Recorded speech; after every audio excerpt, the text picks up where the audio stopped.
Good evening. Good evening. Good evening. Good evening. At this time, I'd like to call the meeting of Mayor and Council to order at 7 p.m. Eastern Standard Time on Tuesday, July 14th, 2026. If you'd all rise for the invocation by Councilman Mike Bradley.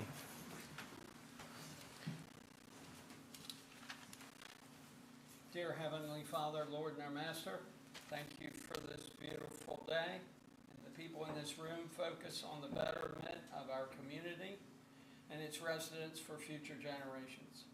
Thank you for the opportunity to reflect on the past with the opening of the time capsule and where our city has transcended over 50 years in the hopes we have followed their lead in making our city better. Help us to continue on a positive path to lay our foundation for the future. In Jesus' name we pray. Amen. If you remain standing for Pledge of Allegiance. I pledge allegiance to the flag of the United States of America and to the republic for which it stands, one nation, under God, indivisible, with liberty and justice for all. You may be seated.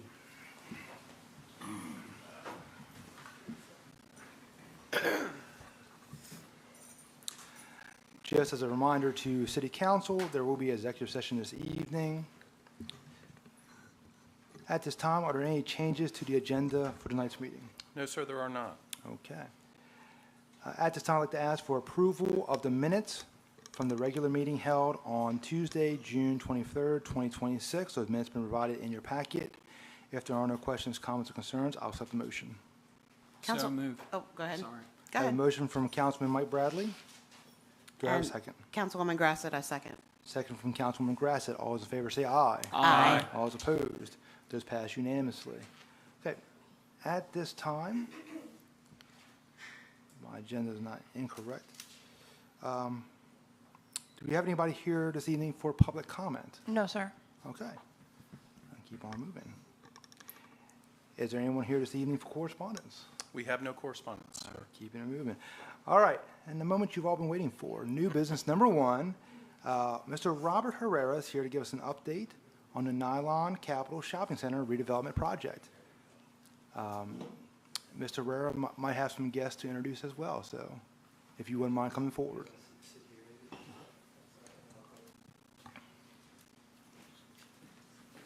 Thank you, guys. Can you hear me okay? Yes. We're good. Does the clicker work? All right.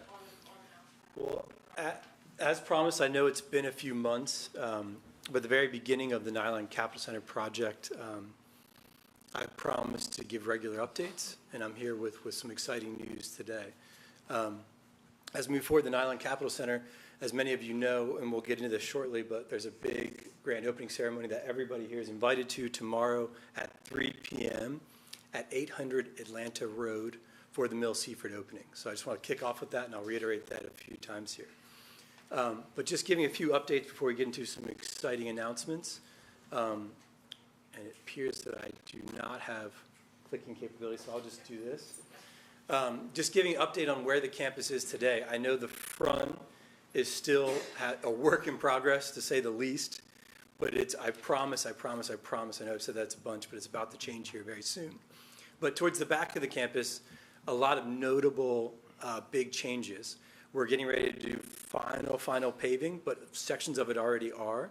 The building that we're looking at now is an aerial image of Tidal Health.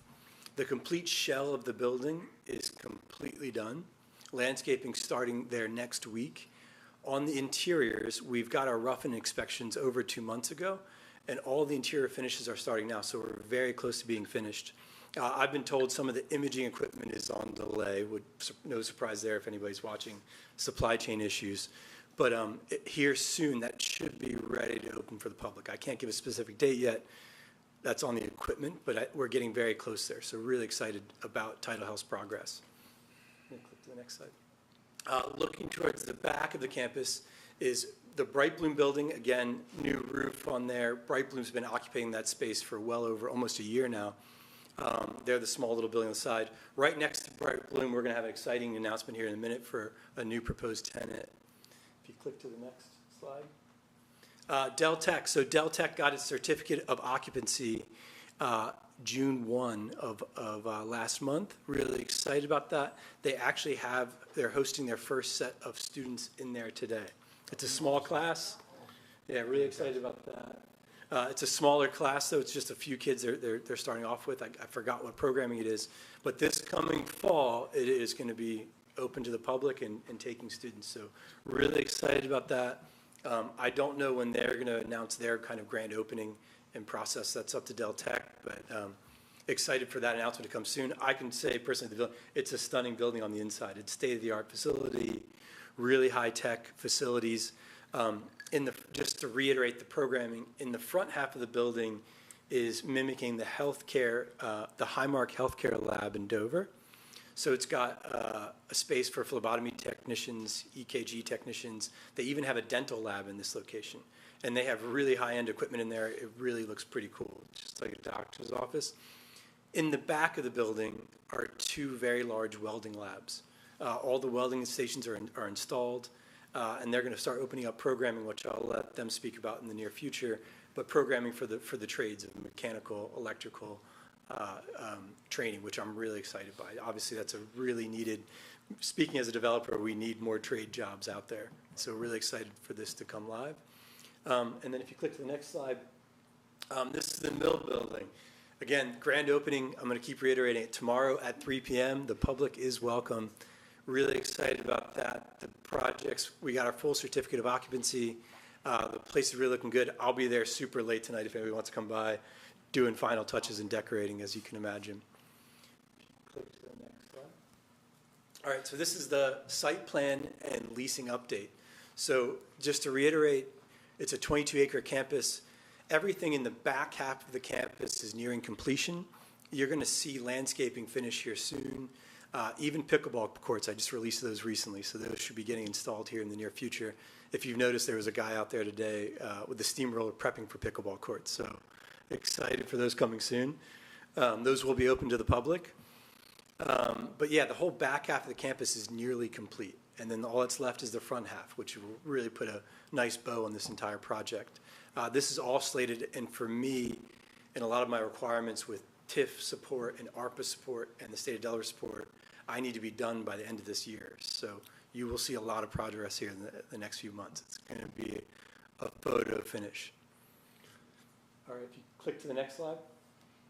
So here to announce, if you see it highlighted in the front, it's really hard to read from here, but Unit F, right next to Sal's Pizza, is China Walk. I want to introduce Ting here from China Walk. If you click to the next slide, you can just say hi to everybody. China Walk, we're excited to welcome China Walk to the Nylon Capital Center. They've signed their lease. They're beginning their fit out. You'll start to see work there here soon. Their arrival continues with our vision of creating a destination where people can work, learn, receive health care, and enjoy great local dining. We're in the hunt for more exciting dining options like this. So if you know anybody, we're all ears. We're at that phase in the project now where we're turning our focus to activate the retail space. That'll add a lot of dynamic and a lot of interest to the site. China Walk, this will be their second location. They have one in Bridgeville. It's made to order Chinese cuisine, family owned and community focused, expanding dining options for the employees, students, and visitors that will come to the campus. So again, thank you so much to China Walk. Excited to announce it, and we'll...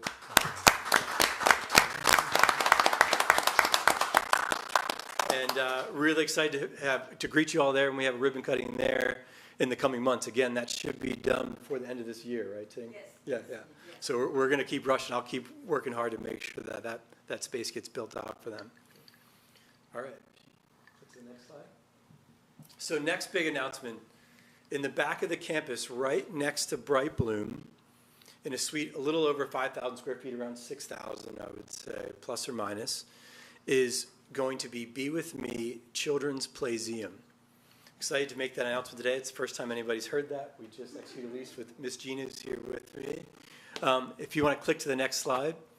And if Be With Me is creating a destination where families learn, imagine, and grow together.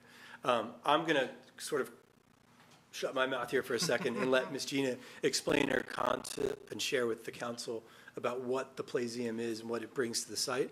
I can't say I'm very thrilled to have her here. I think it really fits the mission of a family-oriented center. If you want to say a few words. First of all, welcome, or thank you for welcoming me here. I'm very excited. This is our first Delaware space. We originally started our concept in 2009 in Bethesda, Maryland. We were right on Wisconsin Avenue. We were there up until our building got torn down after COVID. And we, thanks to some awesome people on the Eastern Shore that begged me to move my space all the way from Bethesda to the Eastern Shore, we came to Easton, Maryland, and it's been great. And it actually caused my family to move to the Eastern Shore. So we are now on that side, on this side. So I'm excited to be in Delaware, and that is much thanks to you, Mayor. Thank you for just getting the connections and bringing about conversations through a lot of people that were visiting our space in Easton.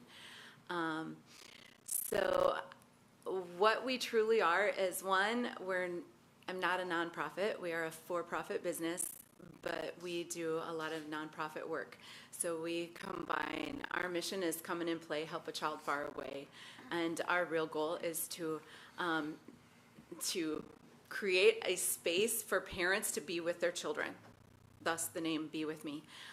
So parents don't get to drop off, and they're not going to sit on the sidelines and just, play.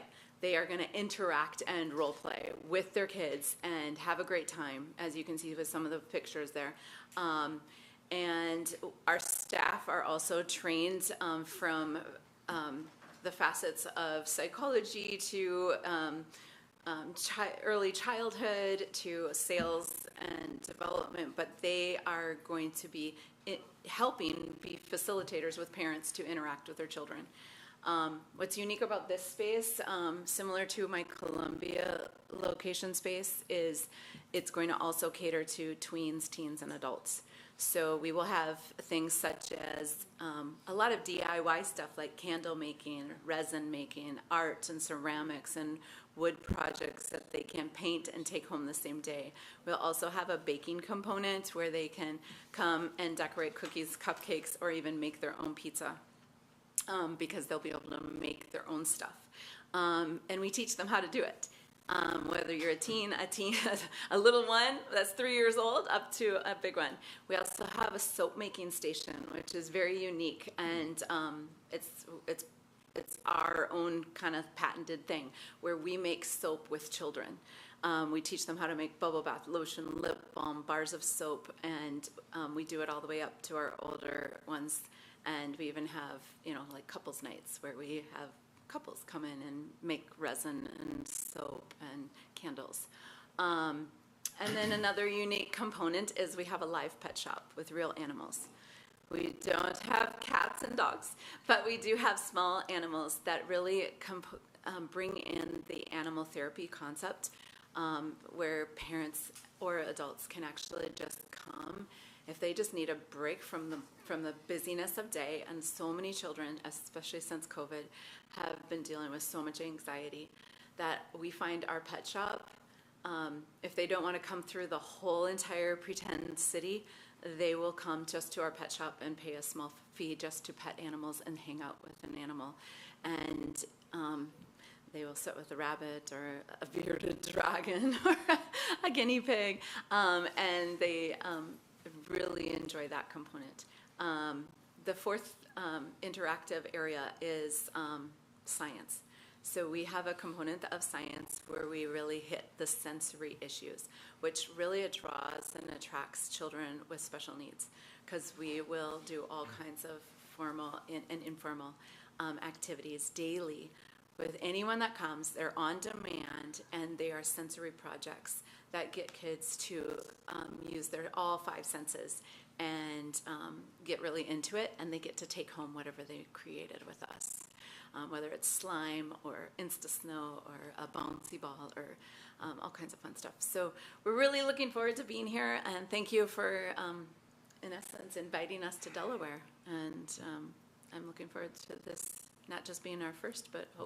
hopefully we'll have more in Delaware. Thank you very much. Thank you.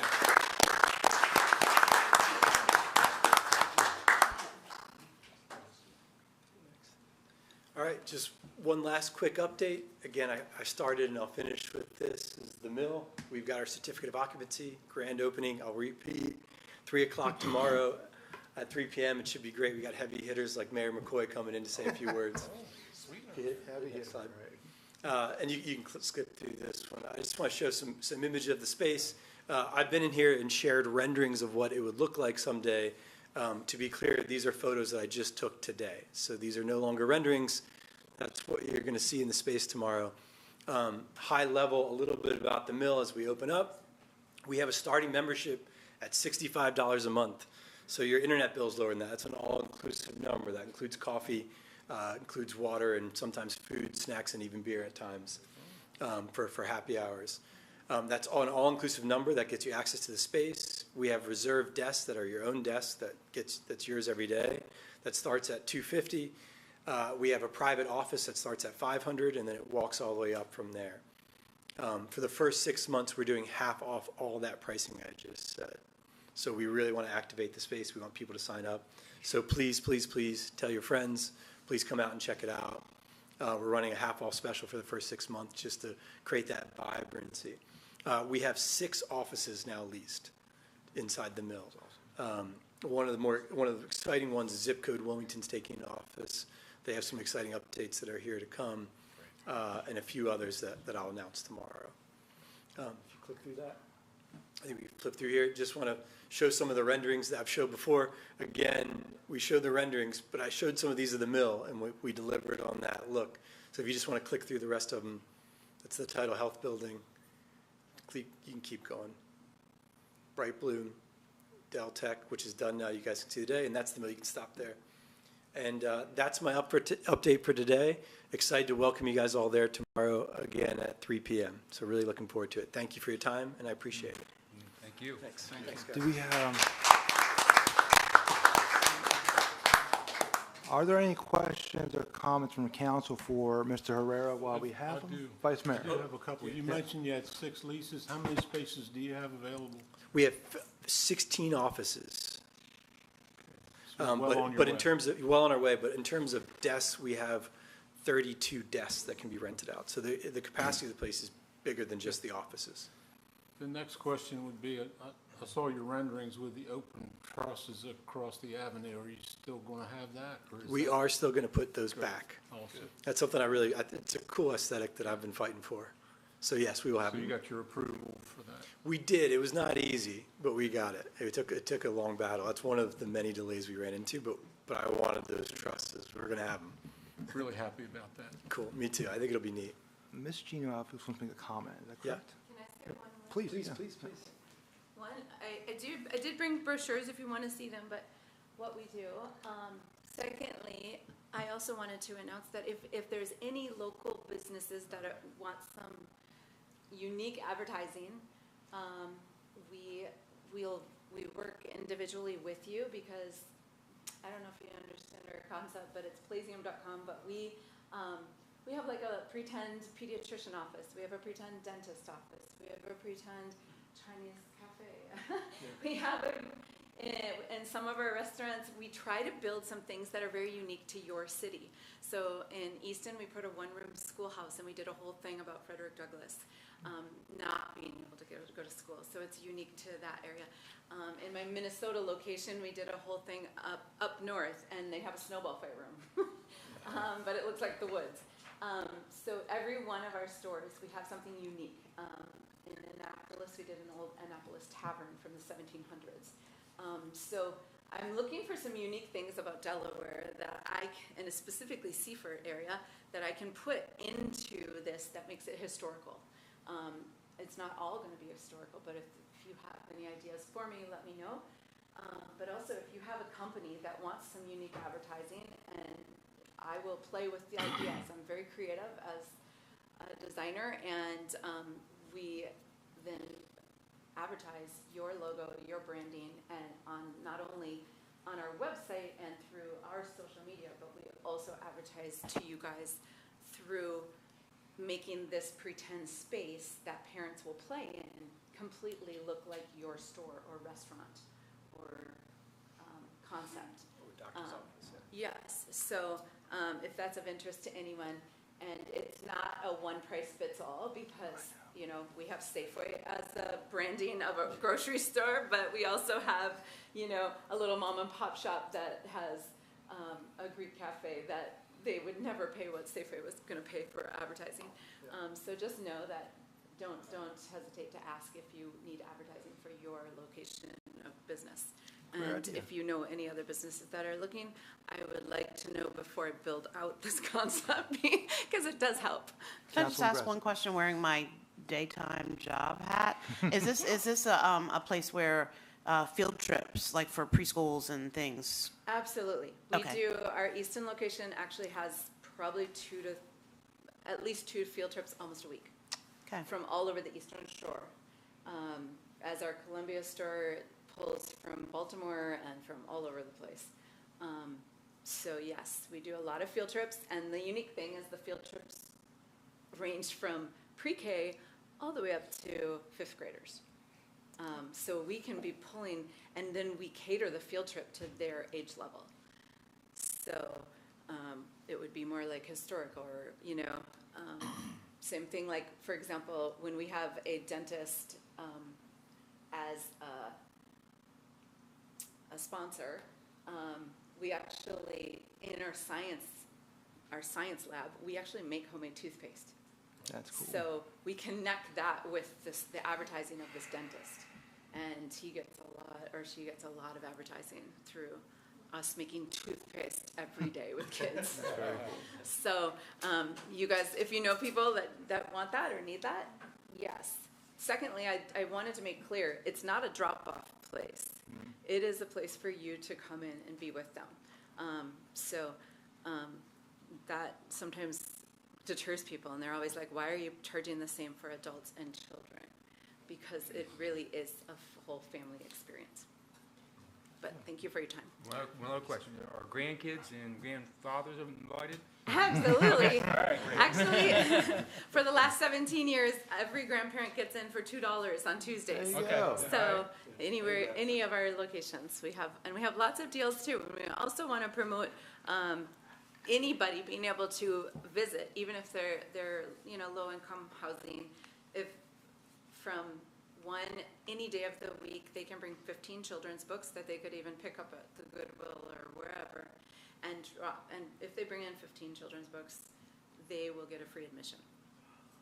And that helps a lot of people, and we collect a lot of books because we actually want books in every city shop that we have.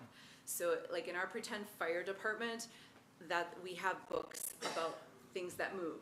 So all of our used books about things that move, or vehicles for little ones, is going to be in the fire department. And everything about health and food will be in the grocery store. We'll have books in the grocery store.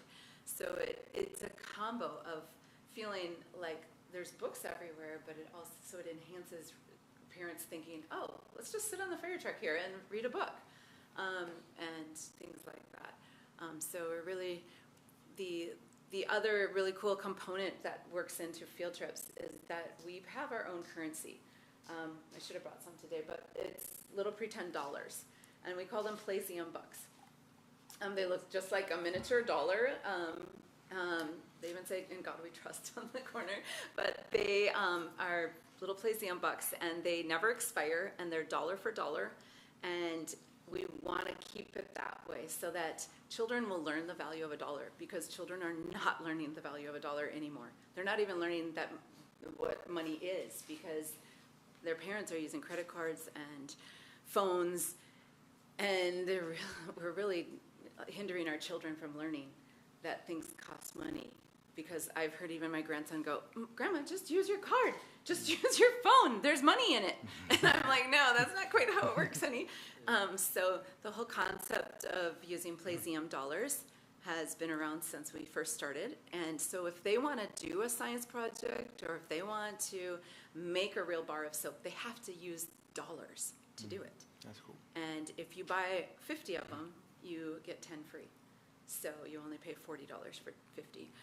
So we always have that deal. And they never expire, and you can also use them in our toy shop, because we do have a full children's toy shop connected to this whole thing, that has educational toys. So I don't know if you guys, I haven't even looked if you have a toy store in this area, but we will be bringing toys. I don't bring fad toys, I bring quality toys that are, you know, the old-fashioned play that you played with probably as a child, and we really try to focus on educational play and things that where kids don't even realize they're learning, because it's a fun game. So, sorry. I have 2 questions. One for the owners of the Playmuseum and China Walk. When you guys open, will you have a social media page or a website so residents can connect and see what's coming? Yes. Yes, okay. Yes, we will be posting a lot of that, and we'll be also trying to advertise a lot through our other stores that this is opening, they should come visit. Cool. So we'll definitely be doing that. We do have social media Okay. of Instagram and Facebook, and quite a following with constant contact with our email list. Good. I'm expecting to So, be a great yes. deal of excitement in the community for both your locations, so make sure we are, addressing them in the right locations, and say, check out their website, check out their Facebook page, wherever it Yes. might be, so. Yes. So now, yeah, and exactly. I haven't put it on my website yet, because I was waiting for this monumentous moment. I was like, okay, it's a deal now. And we'll put it on our Nylon Capital page as well. Beautiful. So that'll happen after And today. one more question for Mr. Herrera. Remind me again, when is the ribbon cutting? 3 p.m. tomorrow, You got it. 800 Atlanta Road. Thank you guys so much. You got it, boss. Thank you. Thank you. Thank you, Rob. All right, very excited, and Ms. Gina, thank you for answering my emails. Appreciate that. Thank you. Yeah. Representative Short, before you take off, can I bring you forward for a second? You're in trouble now. No, I appreciate you coming tonight, Representative Short. You, as much as anybody, have had a great deal of influence and involvement in this project. Just want to thank you for what you've done on this project. This morning, during your breakfast, I started thinking that you've been serving this community for fire department, here at the city level, state level. I hate to ask, but how many years you been at this? It was when I had hair. Oh, no. I'll go back further, Dean. So this is my 20th year in the General Assembly. I am fortunate to be the most tenured person in the House of Representatives, which I think is a good thing, and I appreciate the support, people sending me back to Dover, and my job is to help you and Blades and the area prosper, and make sure that we do all we can to help you not have roadblocks. So Wow. happy to be here. Appreciate the heads up about what's happening at the Capitol Center. And in case the public doesn't know, my house is right across the street, so I get to eyeball it every morning, see what's going on, and make sure that Rob's doing what he said he's going to do. So, but he is, and I appreciate everything he is doing for the city. So. Well, we appreciate what you're doing for us, and 20 years in General Assembly is something to be recognized. So I hope you don't mind, but I need a date from you in August. We're going to have a Danny Short Day. Oh, In the great. city of Seaford. We're going to nominate a day on your behalf that recognizes you in your efforts year over year. Well, appreciate So it. don't get mad at me. No, Text me later, let me know a date that works for you and the family, like to honor you in the right way. yeah, we'll see you tomorrow at, they're having the That's right. He grand sent opening. us a That's grand right. Grand opening. Maybe 3 3 o'clock. o'clock. Yeah. Thank you, Representative Short. Yep. All right. That's some excitement. I'm excited about that. Moving on to new business number 2. So I'd like to introduce Ms. Heather Morrison, AIA, with Fisher Architecture, and she's here to present the request for a temporary easement on the property the city locates at 106 Spring Street, and they desire to install a retaining wall on the adjacent property, the old power plant site. So with that, take it away. Sounds good. So I don't know if you all have reviewed the letter that I sent to Charles that talks about the retaining wall that we want to put along Water Street.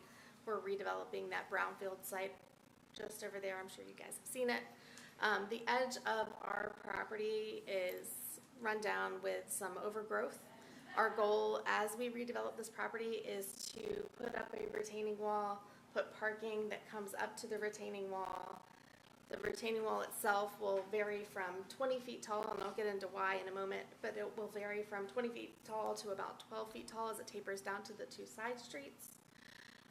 The reason we want it to be 20 feet tall is because it's about a 12 to 15 foot topography change from down low to up high. But as talking with Charles, he was hoping that we could put some kind of structure that continues to prevent people from falling off the edge once we put that retaining wall up there. So we would assure that it's at least 42 inches above the highest adjacent grade on the city property side to prevent someone from walking and falling off the edge of that immediate retaining wall cliff. What we have done with our design is we've got the retaining wall on our property.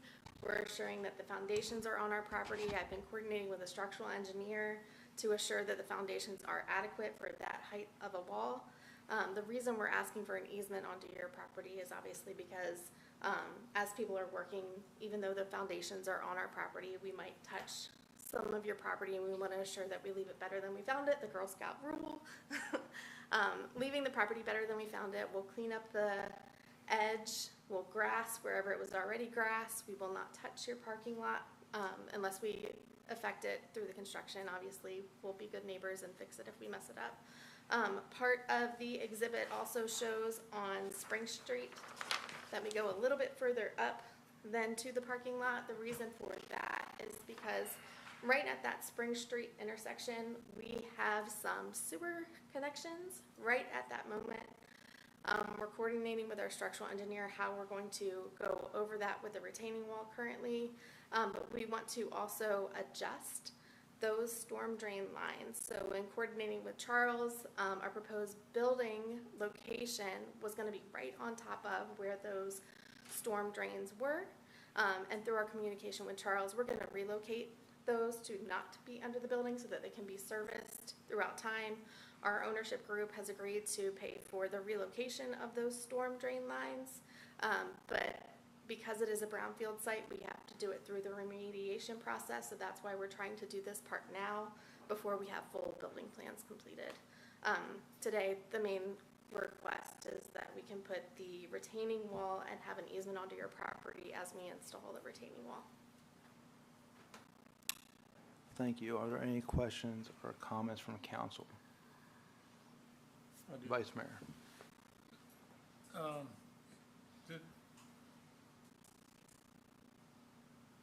The agreement is kind of vague as to whose responsibility is whose. There's an existing transformer on the property that will have to be disturbed, and that will take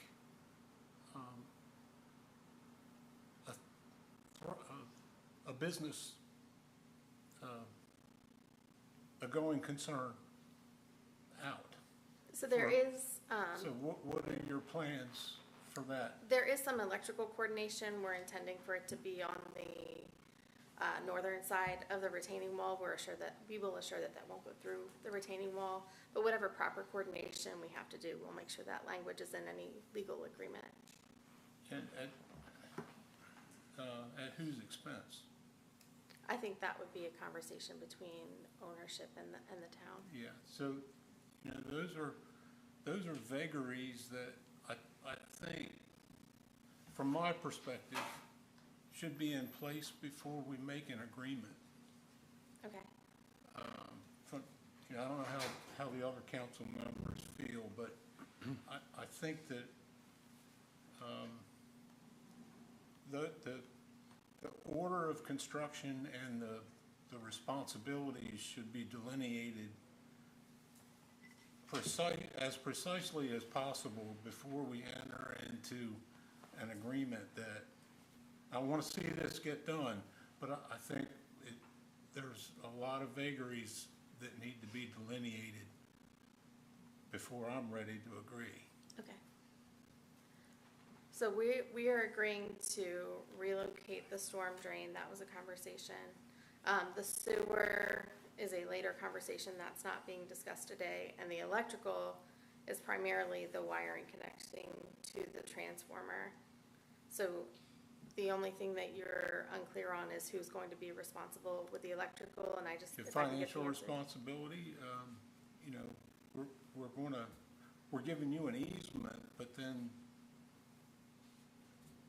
a month later, you come to us and asking us for money to relocate a conduit or take up a transformer, which the electric department will have to do.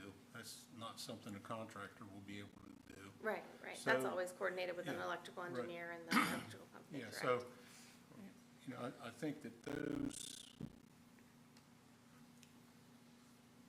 doesn't necessarily have to be done to my satisfaction, but to the electric department's satisfaction, Public Works, the city manager, they would all have input pretty much ahead of time rather than after council grants an easement. So I would defer to others, but I just don't, I'm uneasy about granting an easement ahead of time before we know about all of these responsibilities. Understood. Councilman Quillen. Yes, and I totally agree with Councilman Henderson on this too as well. I do want to see this come to fruition, and I do want to see that, but I am concerned about the cost of it and moving forward, and, you know, what the city would have to pay out, or possibly what the city, you're asking the city to consider on this too as well, so. I don't think the intent is to put any hardship on the city. Okay. The intent is just to put the retaining wall there and leave the area as it is or better than we found it in coordination with But the wall itself. Moving forward, I would like to have clarification of all the electrical responsibilities and everything else like that too. I'm in agreement with my counterparts on this one. I think the specifics have to be laid out ahead of time before we can agree on something, so we don't have any surprises in the future that are going to cost the city some untold money. So in your mind, it would be preferable to have a draft actual agreement pulled together and coordinated with Charles before we come back to make the formal request again? Mayor, Please, if I could- please, by all means. Yeah, for me, yes. The last paragraph, I don't believe is enough, that the owner is going to indemnify, defend, and hold harmless the city.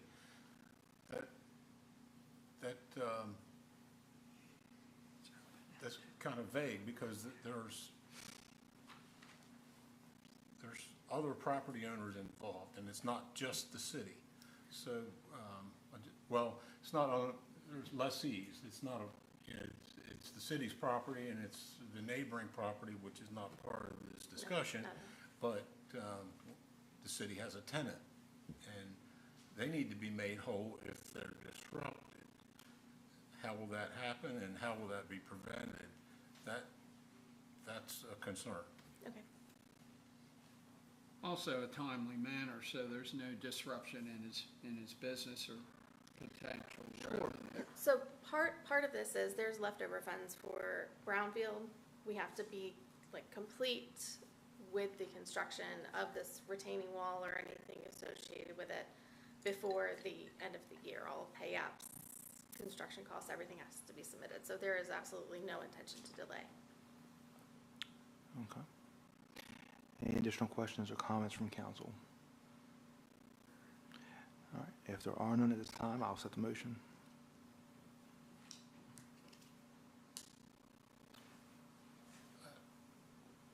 I'm not sure how to proceed. I don't want it to die, but I would request that it be tabled until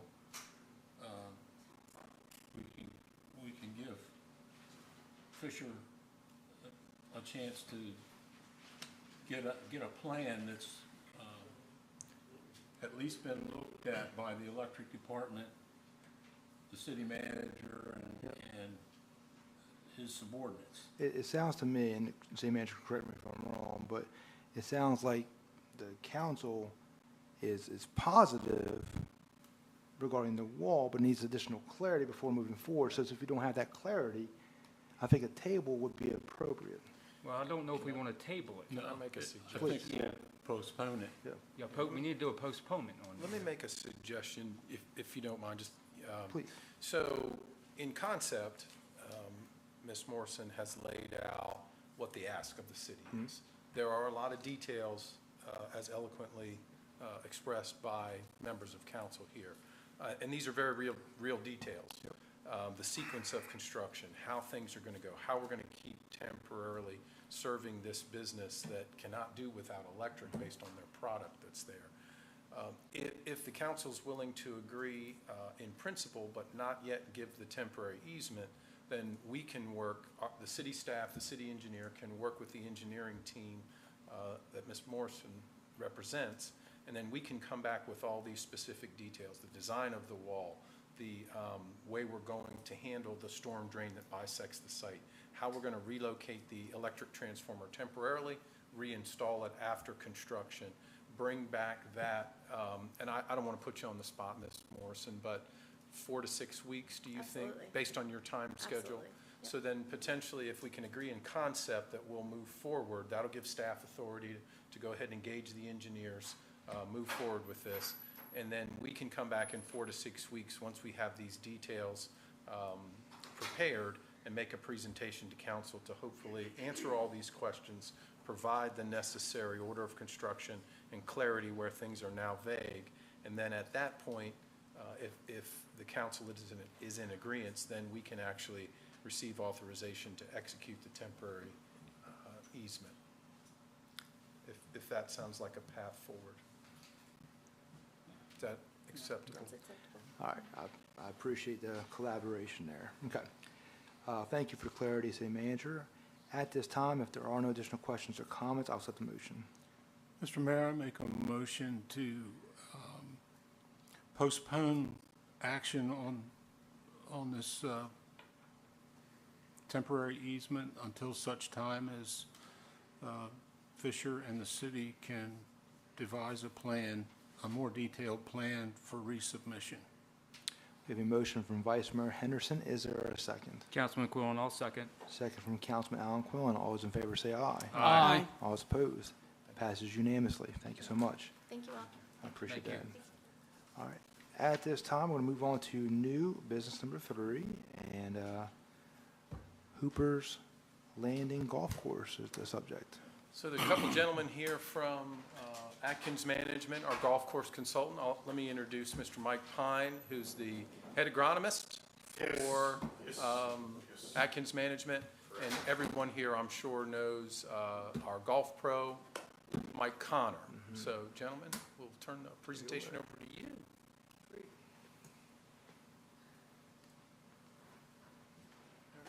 How am I going through the slides with arrows? Perfect. So what we're coming to you today is for some work that we had to do on the golf course due to some weather conditions that this winter brought to all the area golf courses that have Bermuda grass. For those that don't know, the fairways at Hooper's Landing as well as the tees are Bermuda grass.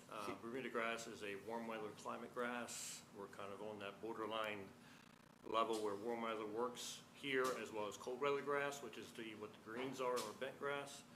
So we're kind of going through and showing you some of the issues that all the golf courses in this area have had with Bermuda based off of last winter and the cooler spring.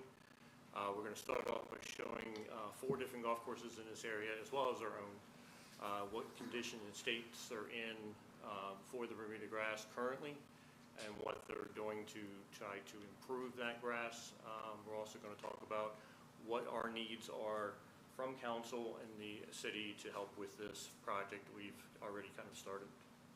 So the 4 golf courses we're going to show you pictures for are Southern Delaware, which is in Milford, Nuttall's Crossing, which is down in Salisbury, Mulligan's Point over in Georgetown, and then Garrison Lake up in Smyrna. So this is the fairways at Southern Delaware and Milford. As you can see, they're having some issues with it. They started a sprigging process, I believe, here on these pictures. We'll kind of go through a little bit more what that sprigging process is. This is the Notice Crossing in Salisbury. That's the current state of their fairways. Completely brown. You see some green areas, but definitely a dormant state is what that grass is still sitting at, based off of the cold temperatures, and we'll go over some of the details of that. And Mike will help me with that later on. This is the fairways in Georgetown, right at Mulligan's Point. They have, in the area, they believe are probably in the worst off situation than most of us, because they just switched over to Bermuda grass fairways not more than, I believe, 2 years ago. So their grass wasn't probably quite as mature as it has, like for our own grass and some of the other golf courses. And then this one here is the one in Smyrna, Garrison Lake. Now the picture on the far left there is where the situation was just recently, and then you can see the two pictures in the middle and the right. They have purchased over 3 truckloads so far, and I was told by the head golf professional they have more coming, of sod, and that's the sodded areas you see that have been put in, kind of take some of the spots up that are bad, and they're hoping for the growth, lateral growth, to kind of seal those up over time. So they put quite an expense in with the sod so far.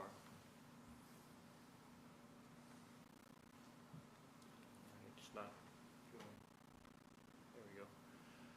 So this is our, if you're familiar with the golf course, this is the older 9. So the older 9 is the original 9 on our property. In the city limits, it's the 9 that was built back in the 40s. We did this sprigging process already in 2021 on these 9 holes, because it had an older, obviously from the 40s, common Bermuda. And you can see how the fairways are in pretty good shape. There are a few spots on that one in the upper right-hand corner. But they have come in quite nicely. And they are spreading fairly well. Bermuda loves real heat, so we've had some good temperatures here recently to kind of help them out.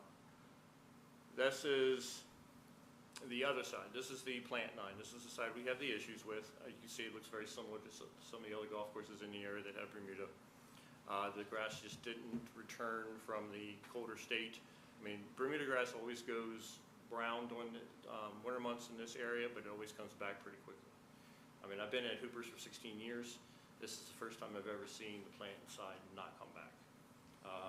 It's actually surprised me quite much. But talking with Mike, and we even have some experts coming in on August 12th, that are going to explain why we have, this whole area has had this issue. But majority of it are from the colder temperatures that we had this winter. This is hole 5, 6, and 7. So some of the causes of why this happened, we had one of the coldest winters on Delmarva since the 90s. Heavy snowfalls, obviously everybody that lives in this area knows that. We had prolonged ice, so with a lot of the melt and then refreeze, we had some prolonged ice on the lower lying areas. So a lot of the lower lying areas are the ones that had the hardest hit. And then obviously a fairly cool spring, which is that time frame when we really want to get that grass to kind of jump and come back from that dormant state. The Bermuda, other areas, other golf courses in the areas that had the same issues, and Rose Beach Country Club, Talbot Country Club, and then also Wild Quail. Wild Quail, I know they put in over $100,000 in sod just to replace what they had, the issues of dead grass as well. I know Talbot, I was told, did sod from 150 yards and in on every one of their fairways, so quite a bit of an expense there. With all the golf courses in this area with Bermuda grass affected, there was no way that any of us at any golf course, no matter what your budget or what your level of expertise like Mike has, could have stopped this from happening. It was just a weather issue, unfortunately. But Atkins is continuing to work on to bring this golf course back to its conditions that our customers expect. So what we have done is we have already sprigged the holes across the street or across the other way over by the power plant, holes 5, 6, 7, 9, and 10. So that sprigging has already taken place. It took place last Tuesday. Sprigging is if you're not familiar with that process is, Mike probably be a little bit better explaining it, but it's a already mature plant that is broken up and then spread out and pulverized into the surface. So it's a much faster process than seeding. So you don't have to, the plant doesn't have to start from that germinated state. Then it's also less cost effective. There is a little bit of a video there, shows you how it works, but I'm not sure if it's working or not.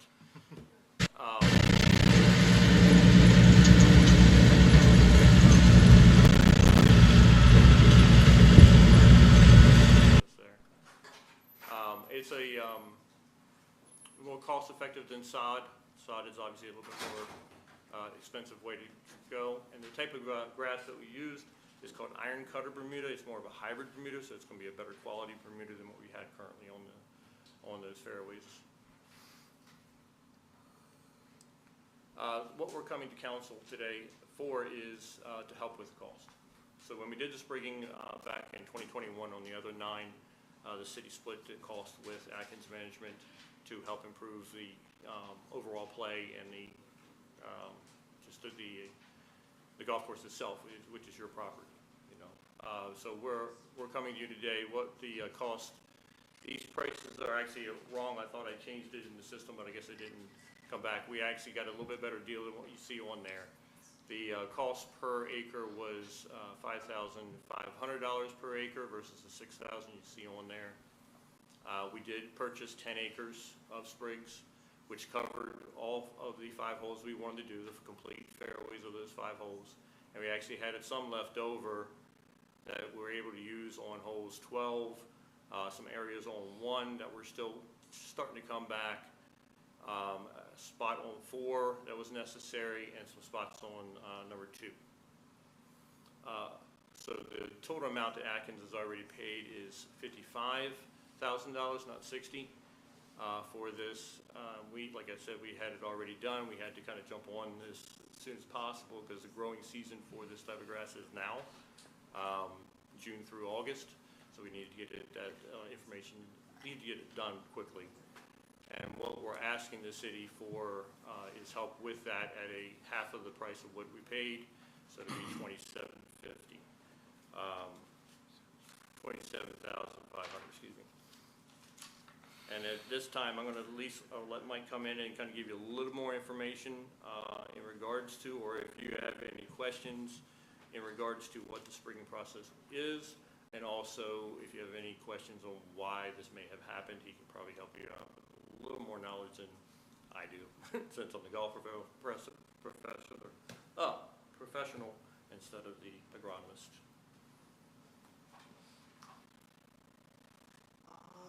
I'd be happy to field any questions. I think that Mike did a great job going through the whole situation. Sadly, misery loves company, as he's gone over with all the other golf courses, and it's spread pretty far and wide. And just him mentioning those last 3 large name clubs, I think, is something to really keep in mind, because Talbot Country Club is one of the highest dollar clubs along the Eastern Shore, along with Rehoboth Beach Country Club too. So it showed no mercy to us this winter. So happy to go over anything. Any questions or comments? Councilman Quinlan. Just curious, I know you take care of the shores and some other places like that. They haven't had these issues. What type of grass do they use up there? So we take care of the Rookery Golf Club in Milton, Yes, I know Delaware, Rookery, and then we oversee just slightly Jonathan's Landing in Magnolia. Rookery, I have Bermuda grass tees on my par 3s because it regenerates and it fills in quickly, which is a lovely part about Bermuda, and it also perished in the winter. Right now we have luckily overseeded the tees, like we have overseeded the tees in Seaford as well. And you put a perennial ryegrass down in the fall. And I'm hanging on by a deer thread with that, but my tees at the Rookery do not look very good. And up in Jonathan's Landing and Magnolia there, they have some Bermuda grass tees. And they did a little bit better up there. I think that has something to do with the marsh, and they're pretty low-lying. I think there's a lot of environments that, you know, we could talk about for hours if you wanted to about Bermuda, how it survived here, didn't survive there. But his tees that are Bermuda up there are okay. They're Well, okay. that's curious too, because if you look at the soil product that we have here in Seaford, it's Yes. mostly sand. Yes. If you look at some other places, they're closer to the marshes and the waters, and it's a lot richer, darker soil. Yes. And, okay. But to answer your question, why Heritage Shores fairways are not having the issues and why is it bent grass. That's what they have. Okay. Yes. So that's what our greens are. Just about everybody in the area, I believe, are bent grass greens. Yes, Yeah, absolutely. So bent grass is a cooler weather grass, so it's mostly from here. Handle the winter with Here north of us, no problem. we'll have mostly bent on most areas. Mhm. Bermuda is, like I said, we're kind of in that middle area where both work. Bermuda won't work for greens in this area because we're too cool and they go dormant too fast. Yeah. So, you know, green is the one part that everybody's always on top of all winter long. So if you have a grass that goes dormant and you're constantly on it, on the green more than you are to spread out on a fairway, it won't work for your greens. So yes, there's good and bad of both. Bent grass doesn't like heat. So whenever you get real hot temperatures, like we have these 3 coming up, days in the mid-90s, places like his and Heritage Shores, and a lot of them don't have to go to the cart path only because it will damage that grass and that heat. Versus the exact opposite for Bermuda, it loves the heat. Once you get it to come back from its dormant state, then it actually thrives with heat. And it's a much better grass in the More aspect drought of, resistant. yeah, chemical-wise, they don't have Yes. to use nearly as many chemicals on it to keep it in shape versus ones that have been. So like with our company having 2 different golf courses with 2 different type of fairway grasses, we see the benefits of both, and we also obviously see some issues that you run into when the weather doesn't cooperate. One more question. Now, since you've done the sprigging, moving forward, I'm being told that it will be cart path only, and then you'll have to go, if you hit into the fairway, you're going to have to go get your ball and put it and Yeah, back so into the rough. currently, that's the way it has been. Like I said, we did it last week. So, well, you know our golf course, we don't have a path that runs all the way around. So we are rough only right now. So you can go to either side on those holes, those 5 holes on those fairways. It is completely roped off. Okay. So yeah, it's technically the fairway is shut down, but we are still, I mean, the greens are fine. There's plenty of rough right and left of all these fairways to utilize play.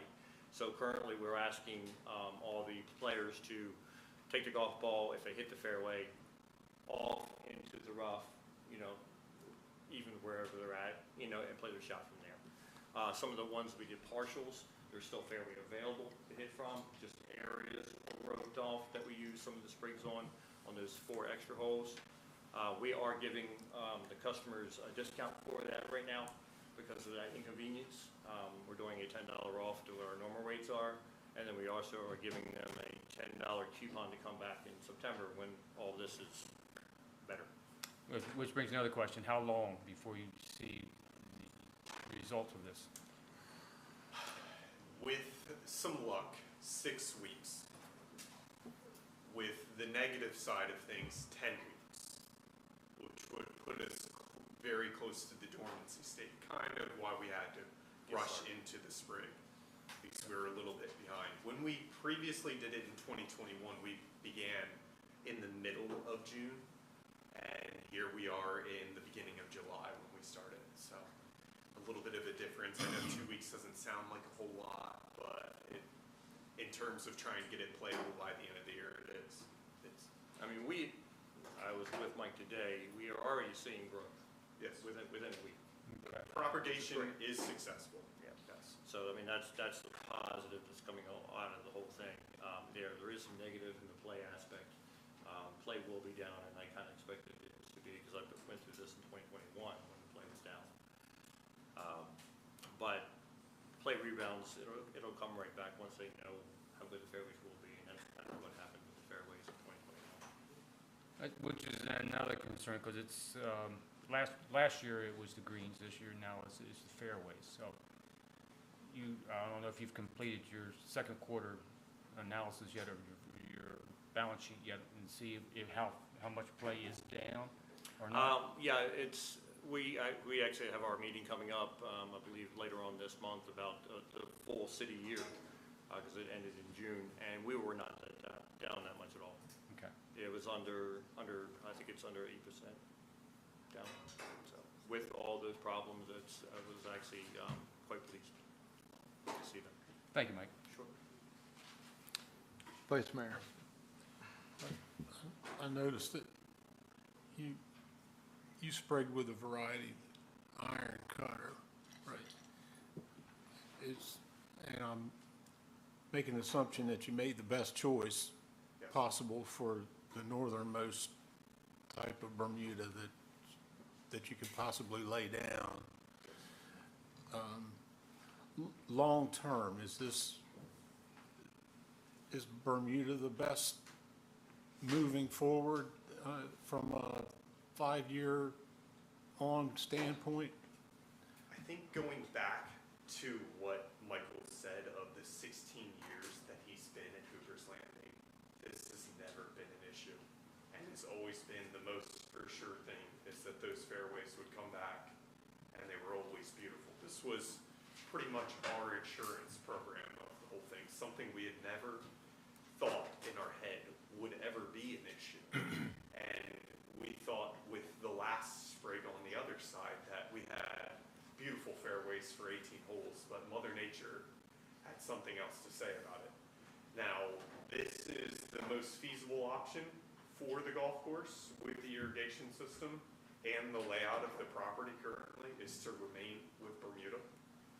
In no way was there a discussion about bent grass going in. It wouldn't be feasible for the golf course, and really the cost associated with bent grass for us and for the city, I think, would be astronomical.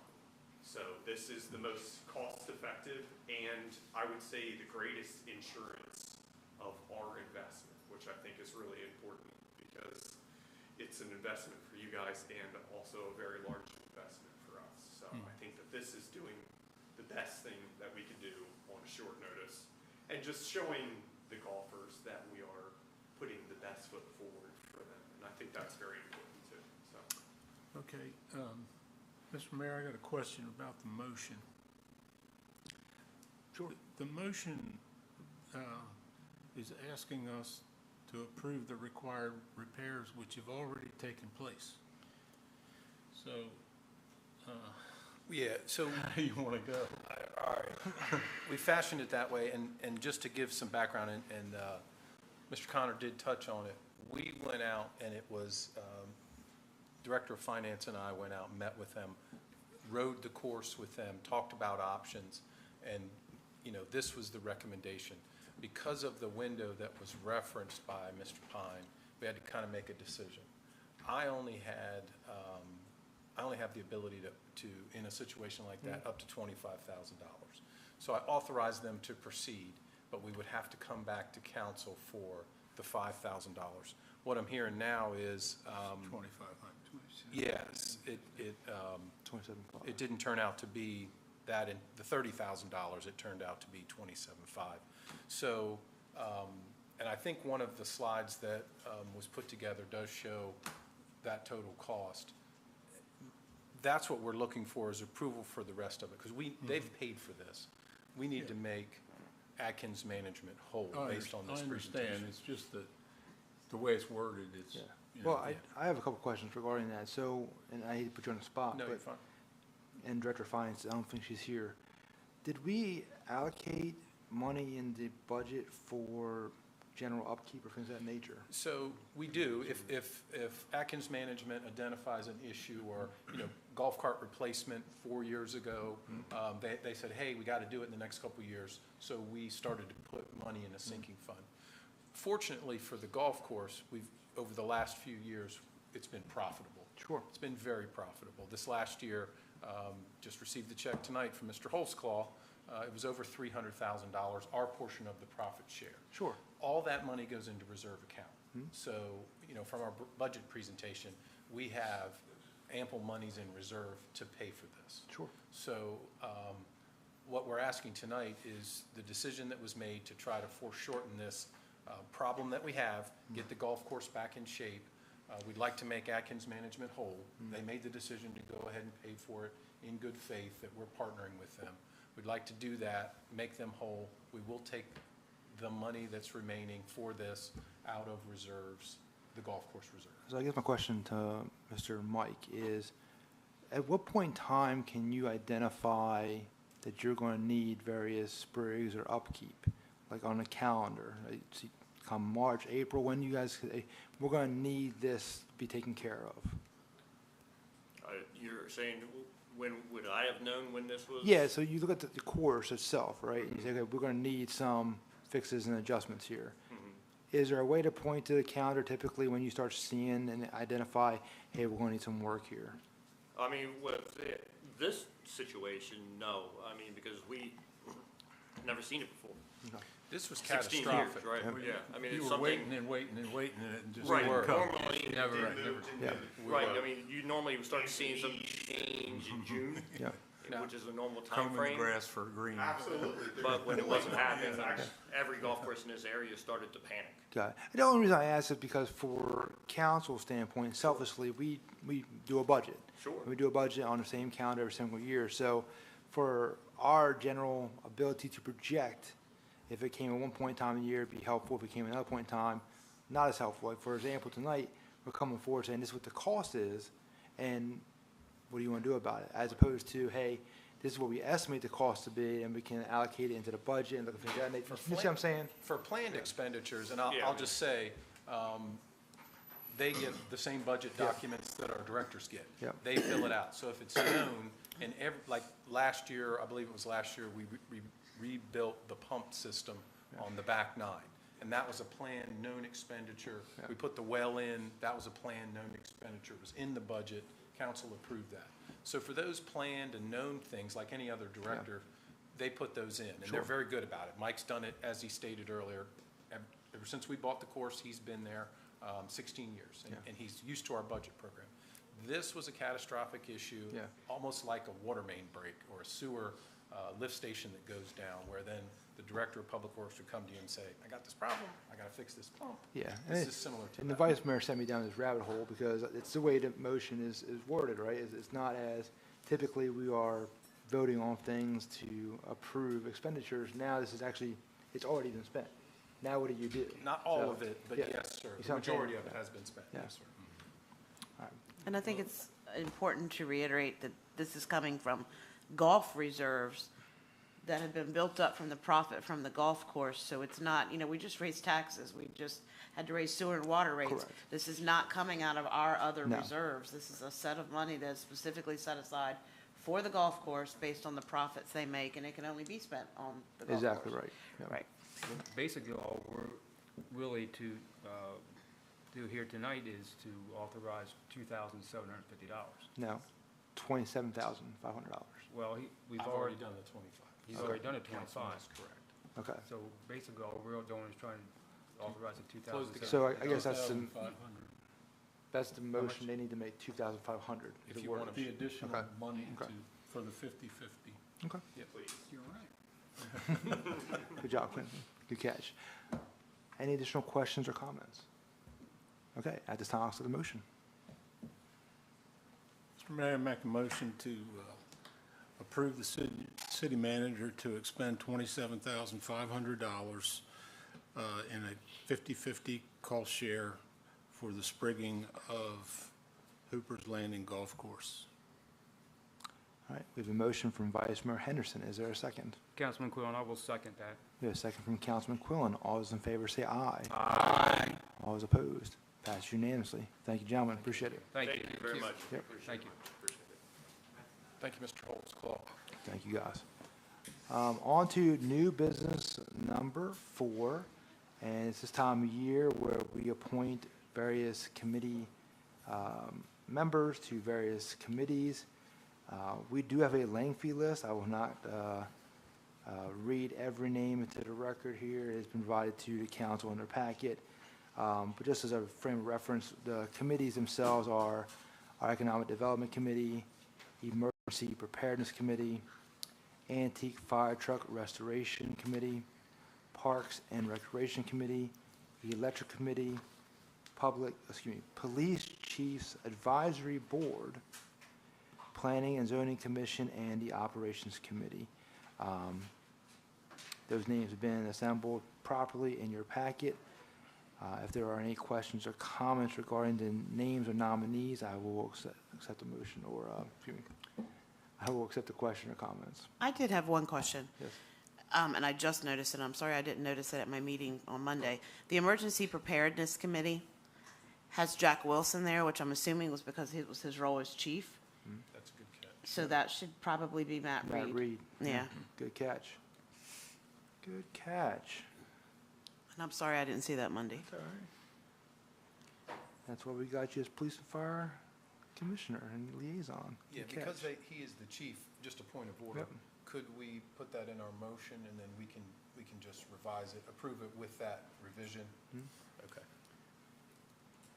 You want to check to see if he wants to do it? Fire chief?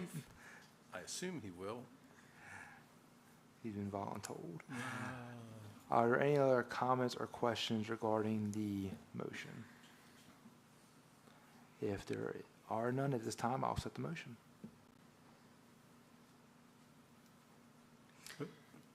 Go. It's your area, Go. really. Councilwoman Grasset, I make a motion to approve the recommendations of Mayor McCoy and appoint the various committee members as presented, with the exception of changing out on the Emergency Preparedness Committee the name of our new fire chief. All right, we have a motion from Stephanie Grassett. Is there a second? I'll second. We have a second from Vice Mayor Henderson. All those in favor say aye. Aye. All those opposed. Passes unanimously. On to new business number 5. Okay, so council has in their packet a proposed code amendment, and the genesis of this code amendment, this is part of our electric rules and regulations, and this is related to net energy metering. So anytime we have a solar array that's installed in the city, whether it be rooftop or otherwise, those customers participate in our net meter program. And there are rules around that. And previously, up to this last legislative session, there was a cap on how much solar penetration we could have in our system. And that was based on an amount that is predicated off our system peak. So previously it was 6%, then it went up to 8%. This legislative session, there were a suite of electricity bills, energy bills that were adopted, and one of them removed the 8% cap. That was signed into law and is law now. So all of the utilities in the state have to remove any cap on net metering that they have. Ours was the state, the previous limit of 8%. So this code change does go in, it does two things. It removes the 8% cap, takes that out, and then it adds in the model interconnection procedure net energy metering interconnection standards, the latest version of that. That was part of the law as well. They wanted everybody using the same standard. We can still use the IREC and the IEEE standard, but they wanted that interconnection procedure put in there and specifically called out. So those two things are what this code change does. It keeps us compliant with the current state law. This is a first reading, so it will come back. It's not a zoning change, so it won't have to have a public hearing, but it will come back at the next meeting for a second reading, and then at that point, potential adoption by the city council. With that explanation, I will try to answer any questions council might have. Do we have any questions or comments on new business number 5? I have a comment. Vice Mayor, please. I think it should be, I think the public should have some understanding that just because the cap is gone, that it's not the Wild West, that we're going to take on all comers, because the city will have to review a solar array or a wind generation system to make sure that it does not damage or harm the existing infrastructure, and that they are free to upgrade the infrastructure if they want to go forth, that they can't impact their neighbors or the existing distribution in a negative way. Am I saying that right? You are, sir. So that's my comment. I think the general public ought to understand that just because the cap is gone doesn't mean that everybody in Seaford can get net metering. There's going to have to be some design limitations based on that. Very well said. I appreciate the clarity for the community. Any additional questions or comments regarding new business number 5? Okay, now this is a first reading, so we do not need a motion at this time. Do we have anything on the schedule for old business? We do not, but we've been asked if Ms. Morrison can come back to address the council one last time. By all means. Thank you. Yep. Hi, thank you all. I should have known better. I didn't want to speak on behalf of the client, but he is more than willing to pay for the transformer coordination. I didn't know if that helped or clarified any of your concerns from before. Obviously, he's affecting that utility, so he is more than happy to pay for the coordination of that. Okay. Okay. Thank you for the qualification.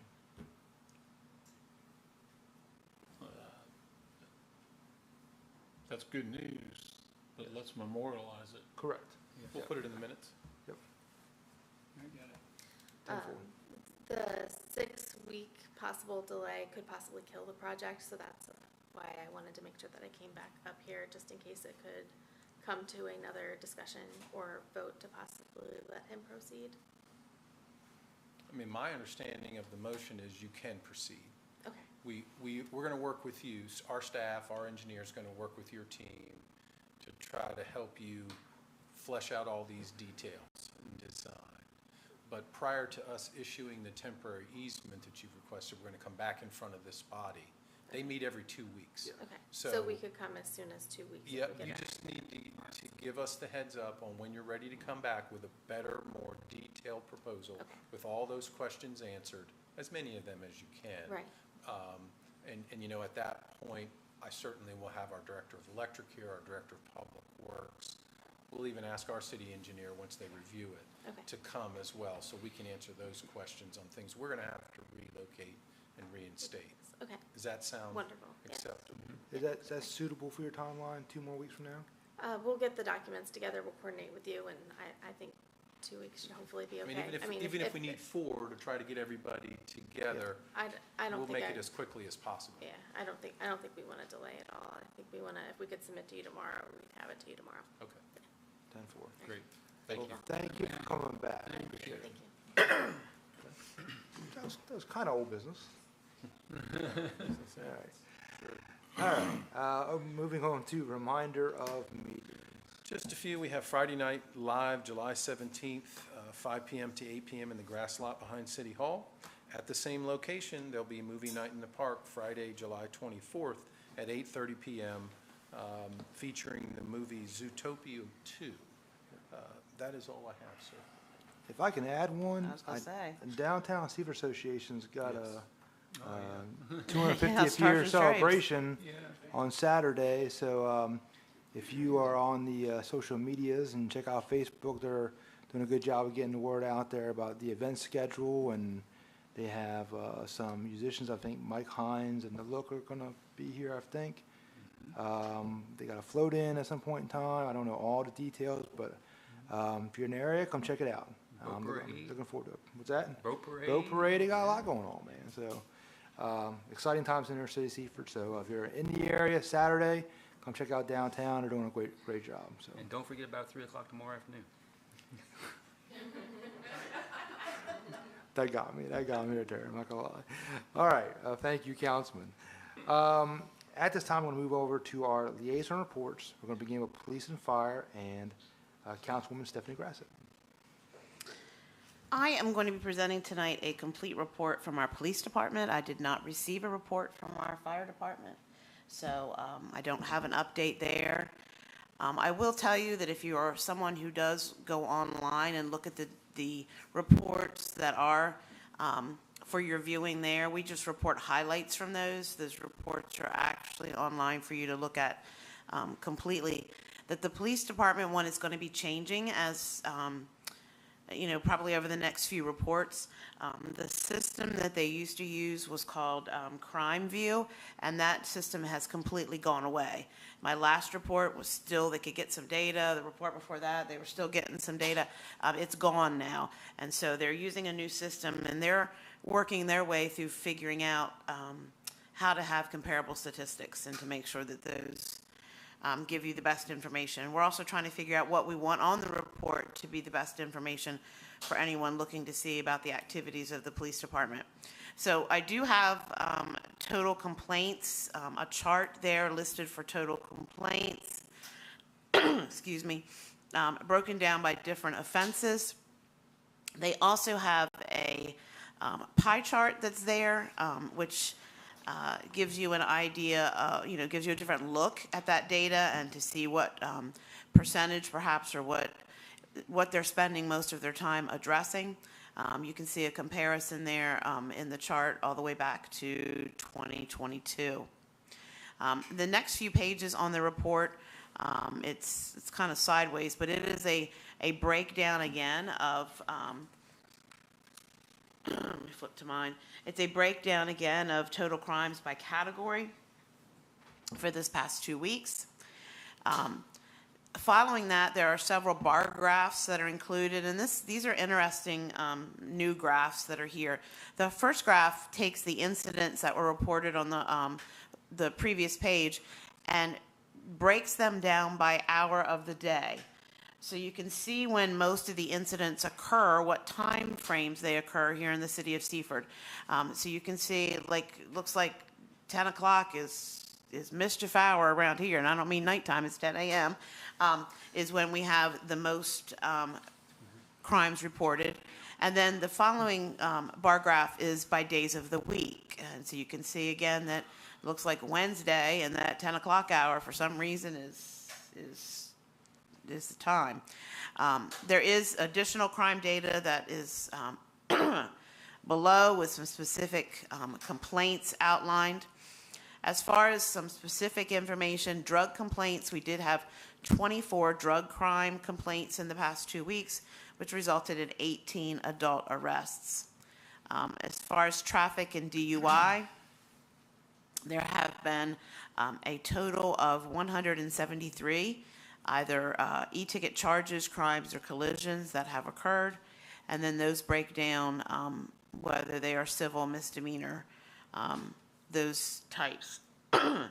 Again, we have bar graphs following that, which represent the time of the day when most accidents are occurring, as well as the day of the week, which is interesting information to look at for patterns. We have highlighted 10 different significant events that have occurred in the past 2 weeks with the police department.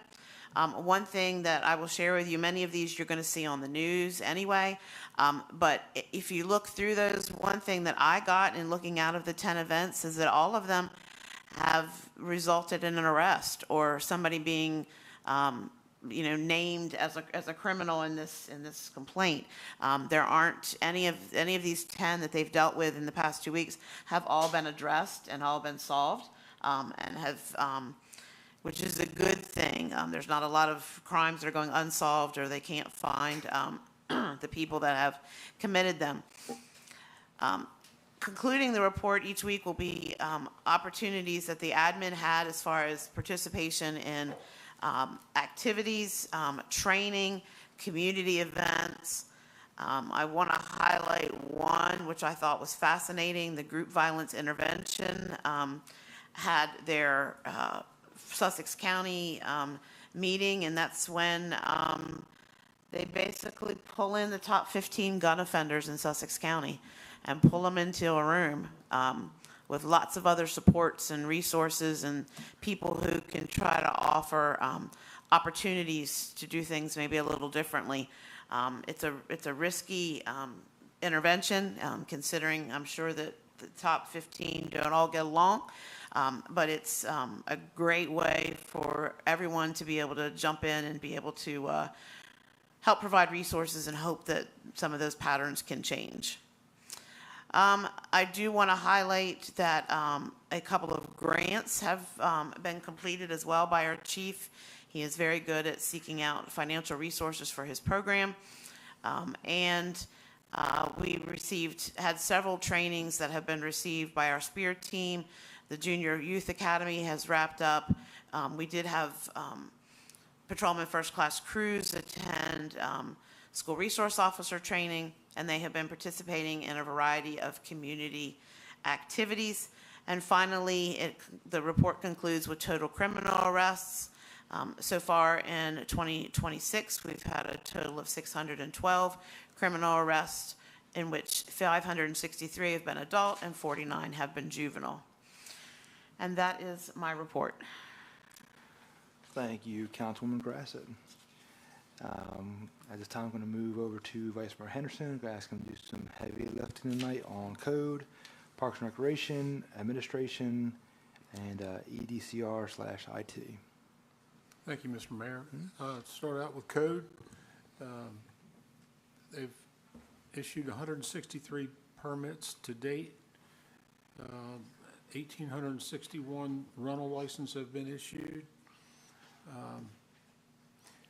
The 26 rental inspections are being scheduled and completed in a rolling fashion. They're doing routine inspections for the ongoing projects. And they're also going out and doing violation inspections throughout the city. And then they're also performing plan reviews for new permits. Under the helpful code facts, this go-around, we're going to refer to signage or numbering. Chapter 4 in buildings, Article 2, numbering of buildings. All residential, commercial, and industrial buildings shall have their addresses posted in a location clearly visible from the center line of the street. Residential numbers shall be a minimum of 3 inches in height. Commercial and industrial numbers shall be a minimum of 10 inches in height. Numbers shall be of reflective material or of sufficient visual contrast to the background material to be easily discernible to emergency responders. While we were going over this at yesterday's meeting, the building official, Mike Bailey, did say that 10 inches is a large sign for commercial and industrial, and that the building department would work with owners for aesthetic purposes for a sign or for numbers that would more befitting of the architecture. So that's a plus, that there's some flexibility there. Under large project status, Muirfield 1 Phase 4, 17 lots remain. In Phase 4, George Miles and Bureau re-inspected Phase 3 prior to dedication, and there are still a few items remaining for repair. Ryan Homes has completed construction of a new model home. Bel Air Single Family, Danfield Drive, George Miles and Bureau has completed the pre-dedication inspection, and the letter to the developer is being drafted. Nylon Capital, I think we've spent a good bit of time on that tonight, but I will say that there's a ribbon cutting tomorrow at 3 o'clock. I was hoping to do that. 3 o'clock. So Governor's Grant, Phase 4, D.R. Horton, they have several homes under construction, and 4 more permits are ready for pickup. So that neighborhood is really springing up. Aldi, the building is up, the sewer is connected. Looks like the roof deck is all on and the roofing material is being laid. And they did issue a permit for the relocation of the billboard. The Cookout building plans are being finalized for permit submission, and the Seaford Inn building renovation interior permit has been, the fit-out permit has been, or the interior permit has been issued. One other thing before I move away from code, today I got a couple of emails which everyone should have received.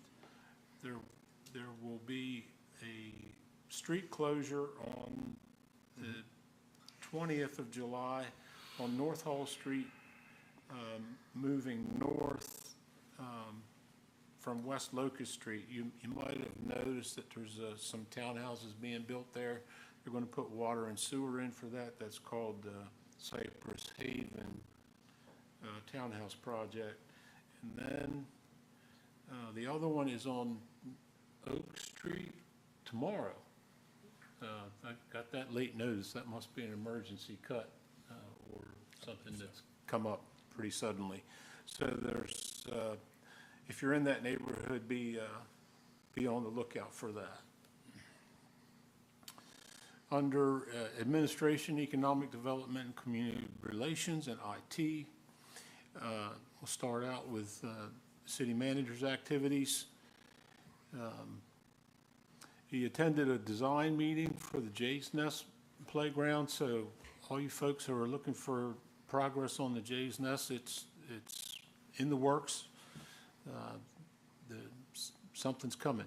So he attended a conference call with the city solicitor regarding litigation. He attended Representative Short's coffee meeting. He met regarding updating the master plan for the Oyster House Park. I think we're changing contractors. Yes. Planners. We're changing the consultant. And that's being handed off to a new person, a new group. He attended the DMEC board and executive meetings. Under other work, he attended the time capsule opening event, which I'd like to thank all the efforts from Tricia and all of her helpers and everybody who made this possible, and going back 50 years, everybody who put something in the capsule for us to open and witness. That was really something. I've lost my place. He participated in a meeting with Chief Kraft regarding the Seaford House leadership, and he reviewed and commented on submittals for the Parks and Recreation Office Building, which has broken ground. So that was done without fanfare, but it is coming. It's underway. It's underway, right.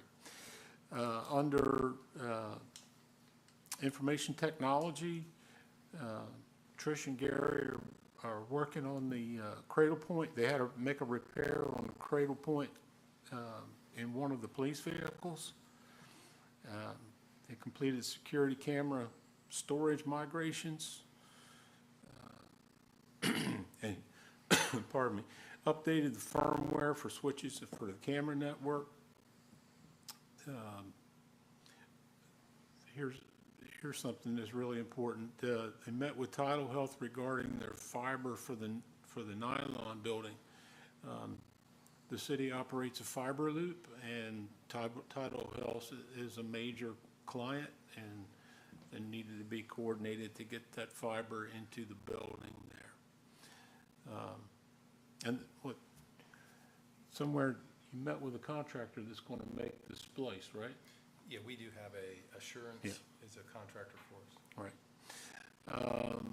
And they're working on getting cameras added to the GIS mapping system with camera information. So that'll be overlaid onto the GIS mapping system. And under economic development, you know, and I've forgotten what UNITE stands for, but there is they rolled out to directors and supervisors the UNITE program begin in September. That is understanding, working, interdepartmental teamwork for us. So that's that program. That program is getting ready to be launched for leadership development. Basically to make navigation for employees and council easier. It'll be a more streamlined and more concise way to navigate through the institution.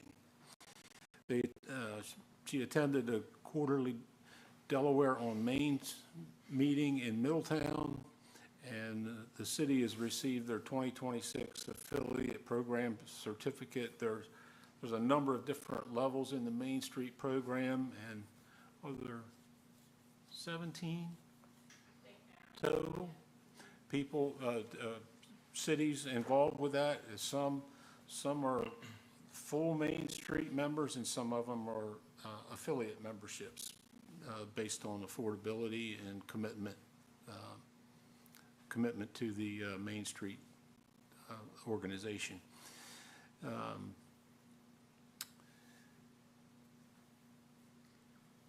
They met with she met with a paving contractor regarding the Pine and King Street sidewalks. You might notice that they did some handicap and some paving work to the curbing and some paving there at the intersection where the fire hall is and Pine Street, North Pine Street.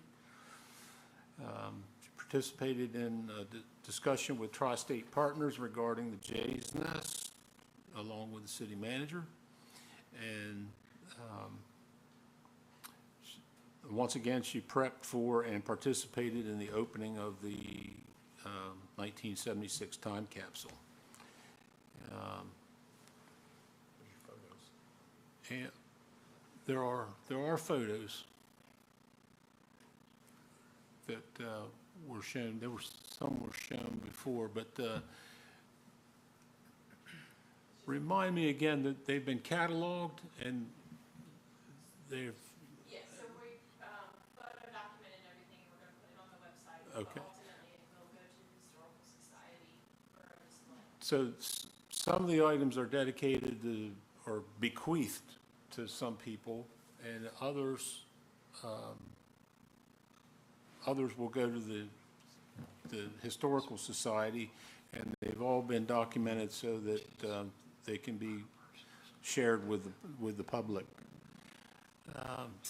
She also attended the Representative Short's coffee meeting, participated as a panelist in M&T's Delaware Community Bank Summit, which she said was a worthwhile event. And she prepared this council meeting presentation that you're seeing. Under administration,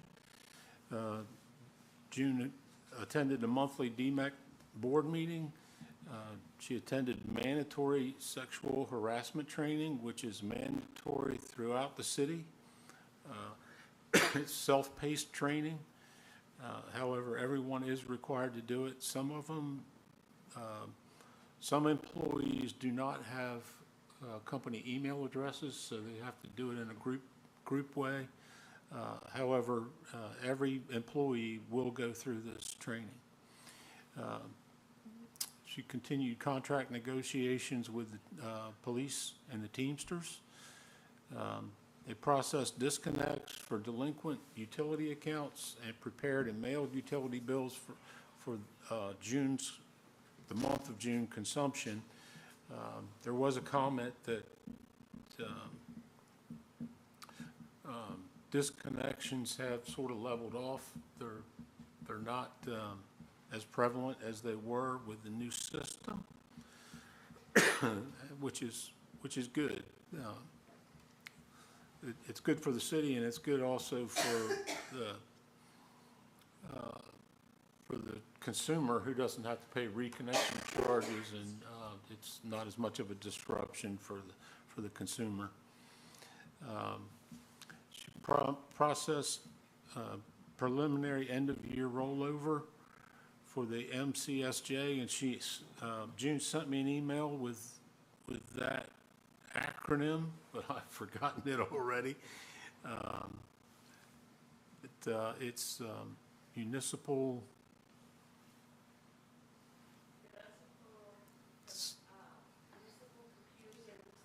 Java, in Java, right. Municipal Computer Services in Java. So she performed the fiscal year 27 budget setup in the new fiscal year.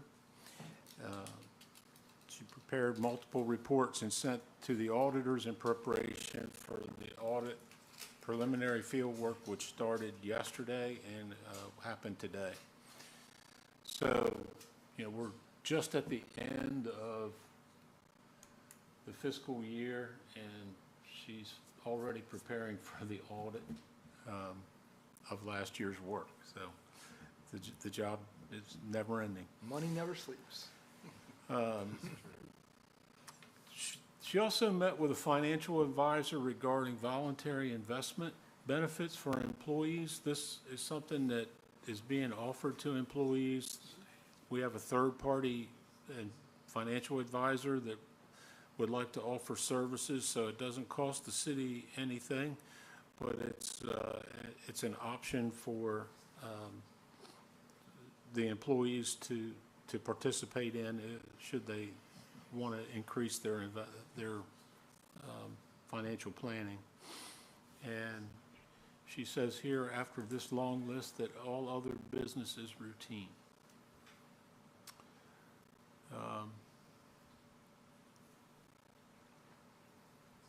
Okay, that completes it. All right. It might not be complete, but that's all I got. That's all you got. That's right. We're going to move on to our electric department and Councilman Mike Bradley. Thank you, Mr. Mayor. The electric department pulled 3,000 feet of fiber for the loop around the Seaford Innovation Center. They installed the flags on high for the upcoming 250th celebration. Replaced a damaged transformer pad at Meadow Bridge and is suspect lawnmower damage. Installed street lamps at Delaney and Pennsylvania. Dalton Hignett completed Lab 5 lineman training at Demet. And they did a troubleshoot of the hospital and Axe, which is a manor house, and an alternative loop feed, and replaced a bad section of underground wire. Performed inventory, pulled in new fiber for cameras at Seaford Innovation Center. Greg Brook attended 5 different meetings, which I'll not elaborate on. And he compiled substation info for DEMEC regarding the 60 cycles per second near max under frequency load shed, which I questioned this morning, having not known much about this. And it can drop about 3%, is my understanding, and DP&L monitors it. They met on site at the Seaford Innovation Center for discussion about permanent power for sales, helped with a troubleshoot of the Manor House loop feed, and that concludes my report. I will elaborate just slightly. There was a smaller time capsule that was addressed to my brother, which was a complete surprise, and got permission. We opened it up this morning. There was a catalog from the Centennial back in 1965 in there, and various other notes and whatnot for family members, and what Very was cool. left got donated to the city. It's very cool. Thank you, Mike, for sharing. Over to Public Works and our wastewater treatment facility, and Councilman Alan Quillen. Thank you, Mr. Mayor. I'll start off with the Public Works. Completed the demo at the Jay's Nest, and as Councilman Henderson said, more to come. Completed a water service leak on Cannon Street. Installed water service tap on Pennsylvania Avenue. Installed signs on Pond and Perkins Streets. Repaired clean out on Harrington Street. Drug all the alleys, and our city manager is very pleased that he can drive down his alley now, nice and smooth. He's very pleased. Replaced a few water meters, cleaned up property for the code department, did some weed killing along the curbs and throughout the city. The paving on King Street and Poplar have been completed. Held several meetings in person, and all the routine tasks will be completed for the week. Moving over to wastewater treatment plant and compost. The plant and dewatering is, performance is excellent. The effluent is crystal clear. DENRAC inspection was performed on June 25th, and all went well. Made repairs to the lab water still. Repaired minor hydraulic leak on the front end loader. Wasp pump number 1 shaft bearing has been reinstalled and back in place. Bucket pins on the grit collector have been replaced. Prepped for biosolids and effluent PFAS sampling. Changed pulleys on the blend tank blower, and completed the June DMR. And also I want to highlight, if you can put some pictures up there for me. Everybody else gets to put pictures up, so I don't know what to put up, so I decided to go ahead and recognize the employees. These are 2 public work employees. The gentleman on the left there is Mike Stanfield. He has been with the city for 9 years, and he enjoys hunting and fishing, and he really enjoys the job because he can do various things, different jobs throughout the city, and he likes to meet the people. That day he was, as you can see, that's my backyard. He was out there cleaning up all the stuff I threw out there to the curb for me, so I really appreciated that. And the gentleman to the right there is Otis Cephas Jr. I scared him that day, I don't know why. Did you run into the back of his truck? No, I didn't run. I did sneak up on him behind him and scared him. But he's been with the city for 4 years. He's a seasonal employee. He works throughout the summer, going around picking up bags of leaves and limbs, and he does an excellent job. He loves what he does. He's married with 5 children, spends his winters in Winter Haven, Florida most of the time, and he really enjoys detailing cars. So I just want to start highlighting some of the employees for the Public Works and also for the waste treatment, so I'll be adding that to my report here in the future. And that concludes my report. It's a very good idea. Thank you, Councilman. I just want to summarize the time capsule from last week. It was one of the coolest things we've ever done. I'll just put it that way. I was blown away by it. It was once a lifetime experience. The items that we were bringing out of the time capsule, clearly we did not know what they were. So we were juggling as a council and staff. You know, it was in plastic and cellophane, and I appreciate everybody on council helping out with that, because that was a large undertaking. Very thankful for our community for being here. I think somebody said there was 150 people here that night. That was pretty awesome. That was pretty awesome to see how many people here that care so much about the community and wanted to see a piece of the past and history of the city of Seaford. That's a really cool thing.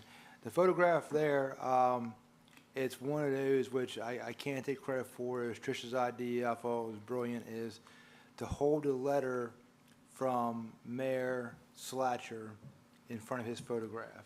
I bet it's a really cool photograph. The opportunity to read that letter, not only to the community, but to his wife sitting in the front row, was a pretty awesome experience. For those of you who do not know, former city manager Dolores Slatcher was here. We had previous council. Grace Peterson was here. Leanne Phillips Lowe was here. Just a really cool time. I hope everybody in the community enjoyed it. I really did. So, 50 years from now, I get to do it again. It's going to be an awesome, awesome time, it's a really cool thing. Hopefully everybody enjoyed it. And when the items are officially in the museum, I highly recommend checking them out. So, and with that, I'd like to ask for a motion to adjourn the regular council meeting. Councilman Quillen, I'll make that motion. Motion from Councilman Alan Quillen. Is there a second?